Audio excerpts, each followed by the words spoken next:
салом тамошобинони гиромӣ, бахши навбатии хабаррезаро бо ҷолибтарин навидҳо аз дохил ва хориҷи кишвар манзуратон мегардонем.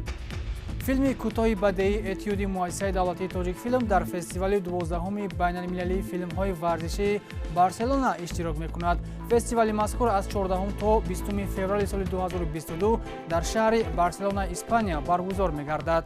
филми кӯтоҳи бадеии этюд дар киностудияи давлатии тоҷикфилм рӯйнавор омадааст. давомнокии он 16 дақиқа буда дар жанри драмаи варзишӣ ба навор гирифта шудааст. он дар бораи писаре нақл мекунад, ки дар оилаи навозанда таваллуд шуда ба воя расидааст. падару модараш мехоҳанд, ки ӯ ба мусиқӣ машғул шавад, аммо писарбача ба футбол таваҷҷӯҳ дорад. офаридаи мазкур дар фестивали 30-уми байналмилалии кушоди кишварҳои иттиҳоди давлатҳои мустақил ва Балтика киношок, ки дар шаҳри Анапай, Россия доир гардида буд, ба намоиш гузошта шуд. этюд филми нахустини коргардон Мумин Латифии 25-сола хатм кардаи шуъбаи коргардонии донишкадаи санъати Тоҷикистон ба номи Мирзо Турсунзода мебошад. ёдовар мешавем, ки дар фестивали 12-уми байналмилалии филмҳои варзишии Барселона бештар филмҳои намоиш дода мешаванд, ки дар он варзиш мавзӯи асосӣ бошад. жанрҳои филмҳо метавонанд аниматсионӣ, ҳуҷҷатӣ, публисистика, бадеӣ ва кӯтоҳмуддату пурра бошанд. ҳадафи аслии фестивал рушди фарҳанги филмҳои варзишӣ миёни тамошобинон ва ширкатҳои киною телевизион ба шумор меравад. фестивали мазкур бо ташаббуси хазинаи олимпии Барселона бо дастгирии шӯрои шаҳрии Барселона доир мегардад. қисмати чоруми филми машҳуру сербинандаи муҳорибавӣ ва саргузаштии боздоштнашаванда дар сомонаҳои иҷтимоӣ падид омад. филм истеҳсоли ширкати филмофарии Campbell Groban Films ва Millennium Media буда, наворбардориаш аллакай оғоз гардид. филми диданию шинохтаи боздоштнашаванда 4 пас аз интизориҳои зиёди ҳаводорон наворбардорӣ ва банду басташ 29 сентябри соли ҷорӣ дар Британияи Кабир оғоз гардид.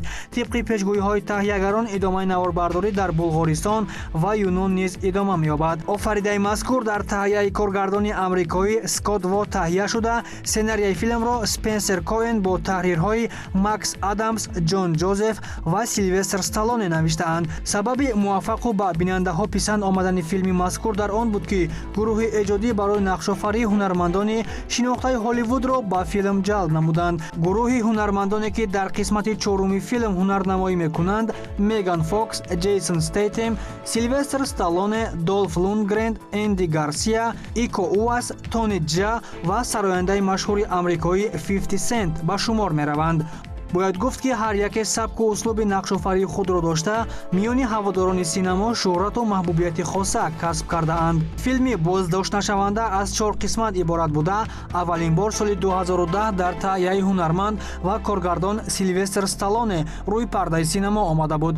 қисмати дуюм соли 2012 бо коргардонии Саймон Уэйтс ва қисмати сеюми филм бошад соли 2014 бо коргардонии Патрик Хьюз ва муаллифии Силвестр Сталлоне. манзури ҳаводорон гардонида шуда буд, ки ҳар се қисматҳои филм дар бозори синамои ҷаҳонӣ даромади хуб ба даст оварданду аз ҷониби ҳаводорон хуб пазироӣ гардиданд.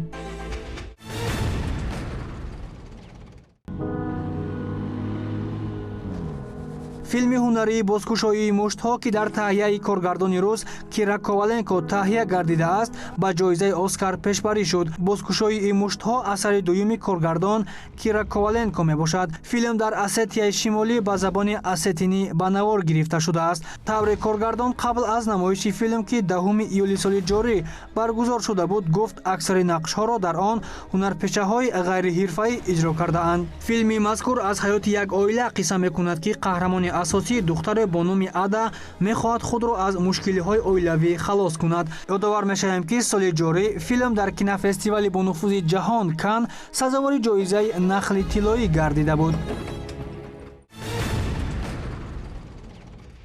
ширкатҳои филмофарии амрикоӣ Legendary Pictures ва Warner Brothers дар саҳифаҳои расмии шабакаҳои иҷтимоӣ аз офаридани қисми дуюми филми афсонавии Регги-Равонд, ки дар асоси романҳои нависандаи амрикоӣ Фрэнк Герберт навишта шудааст, хабар дод.